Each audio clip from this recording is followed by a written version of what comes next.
आप देख रहे हैं द अमर टाइम्स, देश प्रदेश का तेजी से उभरता हुआ न्यूज चैनल। आइए देखते हैं आज की खबर में क्या कुछ है।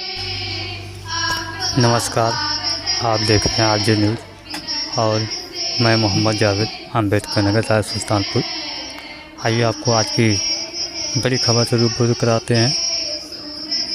समाजवादी पार्टी के राष्ट्रीय अध्यक्ष श्री अखिलेश जी के निर्देश पर एवं समाजवादी पार्टी के प्रदेश अध्यक्ष श्यामलाल पाल जी के अनुमोदन पर मुलायम सिंह युद्ध ब्रिगेड राष्ट्रीय अध्यक्ष श्री सिद्धार्थ सिंह जी के आह्वान पर जनपद संत कबीर नगर में भारत के पूर्व राष्ट्रपति भारत रत्न डॉक्टर सर्वपल्ली राधाकृष्णन जी की जयंती पर छात्र सम्मेलन में सम्मानित शिक्षकों का सम्मान किया गया, जिसमें गुरुजनों को डायरी और पेन देकर सम्मानित किया गया और माननीय अखिलेश यादव जी की मंशा से अवगत कराया गया।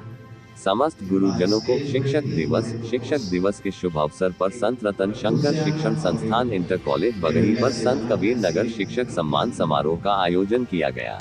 गुरुओं का सम्मान समारोह यूथ ब्रिगेड के राष्ट्रीय अध्यक्ष श्री सिद्धार्थ सिंह के निर्देश पर जिले के प्रभारी गण द्वारा किया गया।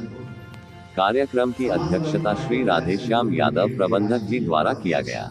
तारांकन कार्यक्रम को संबोधित करते हुए प्रभारी श्री प्रद्युम्न यादव बबलू जी ने कहा कि समाजवादी पार्टी ही शिक्षकों के हितों के बारे में सोचती है। सबसे ज्यादा भर्तियां सपा सरकार ने ही निकाली। प्रभारी ब्रजेश सिंह, बैचलर पवन प्रधान, शोभित वर्मा और अवनीश निषाद ने बताया कि नेताजी मुलायम सिंह यादव जी राजनीति में आने से पहले स्वयं एक शिक्षक रह चुके हैं, इसलिए आप लोगों से समाजवादी पार्टी और माननीय अखिलेश यादव जी का पारिवारिक रिश्ता है। कार्यक्रम के मुख्य अतिथि जनपद संत कबीर नगर छात्र नौजवान पीडीए जागरूकता एवं सदस्यता अभियान के प्रभारी एवं आयोजक श्री प्रद्युम्न यादव जी, राष्ट्रीय उपाध्यक्ष एवं प्रभारी ब्रजेश सिंह, बैचलर राष्ट्रीय उपाध्यक्ष पवन प्रधान जी, अवनीश निषाद जी, शोभित वर्मा जी आदि प्रमुख रूप से उपस्थित रहे। कार्यक्रम में विद्यालय के प्राचार्य श्री विजय कुमार यादव जी, अनुराग यादव जी सहायक अध्यापक, अनिल चौधरी जी प्रवक्ता, राकेश यादव जी प्रवक्ता, सहायक अध्यापक गण रत्नेश जी, लालजी जी, सौरभ जी, नीलम जी, निशा जी, बबीता जी, अंजू पाल जी को डायरी और पेन देकर सम्मानित किया गया। जिस और सारा को आपने लगाया है माननीय प्रबंधक जी, अगर हम लोगों को कभी किसी संवैधानिक पदों पे पहुंचने का मौका मिला या कभी भी इस तरह का इन नौजवानों से कोई प्रतिभा निकल करके देश के पार्लियामेंट में पहुंचे, आईएएस बने, पीसीएस बने, डॉक्टर बने, इंजीनियर बने, यही आपकी असली खेती होगी कि एक विशाल वृक्ष तभी बनेगा जब इस विद्यालय से एक अच्छी नर्सरी मिलेगी। आज जब हम शिक्षक दिवस पे ये बोल रहे हैं कि हमें चलना कैसे, हमें बोलना कैसे, हमें अपने भावभीनी विचारधारा को कैसे प्रकट करना है, तो यही दूर कई सदी पूर्व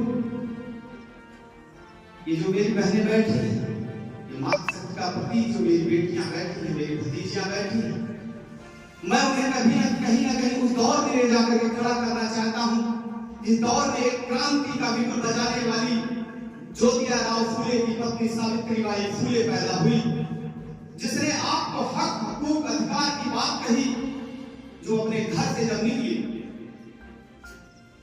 और उसने कहा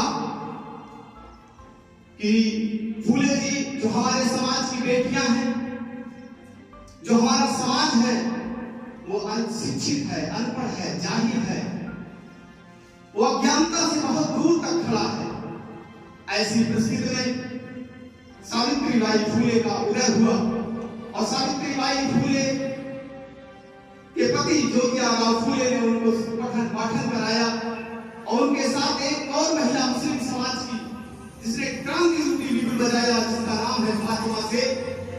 उन दोनों बहनों ने निकल करके जब हमारे बेटियों को पठन और पाठन कराने के लिए आपके गली कूचों में प्रवेश किया तो उसके ऊपर कीचड़ फेंका गया, उसके ऊपर मैला फेंका गया। माननीय प्रबंधक जी, ये भी जानने की जरूरत है आप बेटियों को, जब उस पर कीचड़ फेंका गया, उसकी साड़ी बदबू करने लगी तो भाव मन से आकर के अपने पति से कहने लगी कि मैं कैसे पढ़ाऊं अपने समाज की बेटियों को, मैं कैसे पढ़ाऊं अपने समाज की बच्चियों को। मैं जब गली से निकलती हूँ तो मेरे ऊपर कीचड़ फेंका जाता है, मेरे ऊपर मैला फेंका जाता है, मेरी साड़ी बदबू करने लगती है। तो ज्योतिराव फूले ने कहा, देखो जिस समाज से तुम्हें लड़ना है वो समाज बड़ा अनपढ़ और जाहिल है। हमारी लड़ाई रूढ़वादियों से है, हमारी लड़ाई सामंतवादियों से है। वो नहीं चाहते कि हमारे समाज की, बहुजन समाज की बेटियां, पिछड़े समाज की बेटियां, अनुसूचित समाज की बेटियां पढ़े। उनके हाथ में कलम देने के लिए तुम लड़ाई से नहीं हो सकती, तुम 2 जोड़ी साड़ी रखो। संचालक महोदय संचालन कर रहे हैं, तुम 2 जोड़ी साड़ी रखो, एक साड़ी अपने बैग में रख लो और एक साड़ी पहन के जाओ। जब पिछड़ा युक्त साड़ी उसके ऊपर फेंक दी जाती थी, उसको प्यार से वो लपेट करके उसी थैले में डालती थी जिस थैले से नई साड़ी निकालती थी और उसे पहन के आपको पठन पाठन कराने का काम करती थी।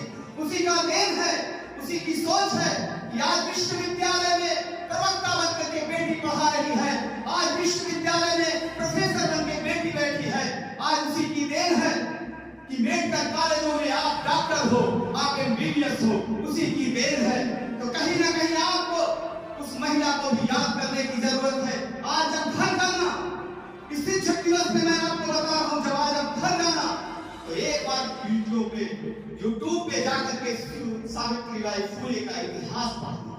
यहाँ से जब जाना तो सुरैया तैयब का इतिहास पढ़ना, यहाँ से जब जाना फातिमा शेख का इतिहास पढ़ना, यहाँ से जब जाना तो डॉक्टर बी आर अम्बेडकर की विचारधारा पढ़ना, जिसमें 21 डिग्री 36 डिग्री लेने के बाद कोलंबिया यूनिवर्सिटी में पढ़ने के बाद महिला और कीचड़ जैसी प्रताड़ना को झेलने का काम किया, जिसकी फाइलें फेंक दी गई ऑफिसों से और कहा गया तुम दलित समाज के बेटे हो, तुम्हें मैं दूर से पानी दूंगा।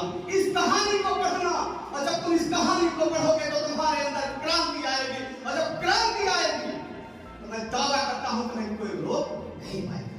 और तुम्हें तो वैसे भी नहीं रुकना चाहिए, तो मामूली धरती से नहीं हो। समाजवाद की परिभाषा को सबसे पहले परिभाषित करने वाले उस कबीर की धरती से हो, जिस कबीर ने अपने दोहे में लिखा था, साईं इतना दीजिए जाकी तुम समाए, मैं भी भूखा ना रहूं साथ ही भूखा। आप उस कबीर की धरती से आते हो, जिसे तलेर के एक अहंकारी व्यक्ति को पिड़हर घाट पे चलती हुई चिता को देख करके तुम गर्व से कह सकती हो कि मेरे बाबा, मेरे दादा, मेरे बुजुर्ग एक दोहा लिखा था, जिस दोहे का सार था, लकड़ी जल कोयला भई, कोयला जल भई राख, मैं पापी ऐसी जली, कोयला भई ना। आप पिछले क्षेत्र से आते हैं, आपके यहाँ ये प्रयास होता है। मेरे साथ परम प्रधान जी, पिता तुल्य राधे श्याम जी, मैंने देखा है वो दौर 2002 में जब मैं हाई स्कूल का स्टूडेंट था। मैंने देखा है अच्छे अच्छे घरों की बेटियां, मैंने देखा है गरीब घरों की बेटियां, बहुत सुंदर थी पढ़ने में, बहुत प्रतिभा थी उनके अंदर, बहुत उत्तेजना थी उनके अंदर, वो कुछ बनना चाहती थी। लेकिन वो कौन सी परिस्थितियां आई, वो कौन से लोग आए जो उनकी मानसिकताएं दब गई।